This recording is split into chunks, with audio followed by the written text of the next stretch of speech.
Hey guys, welcome back to our channel App Tutorial. Today in this video I'm going to be showing you guys how you can send a snap from your gallery of the phone on Snapchat. So I'm going to be teaching you a very easy step regarding this one. So if you have any problems or any queries within the process, let me know in the comment section right away. Now without any further delay, let's just get started. So firstly, what you need to do is you need to go to your Snapchat app and then log in with your account. Once you do that, you'll be in this particular interface. Now on your right you can have these options. Now just go to this plus icon and go to director mode.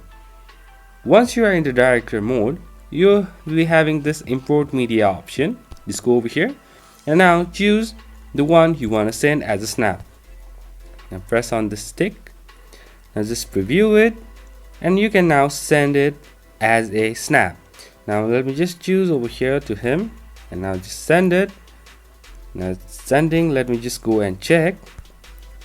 Now you can see from my gallery I've sent that particular video as a snap to this person. So that's pretty much, guys, that's how you're gonna be doing. I hope this video is helpful for you guys. So thank you for watching our video, guys. If you like our video, please leave a like and do not forget to subscribe our channel and also hit the bell icon so never miss an update from us. If you have any queries, let me know in the comment section right away and I'll be seeing you guys in our next video. Till then, stay safe guys. Thank you for watching.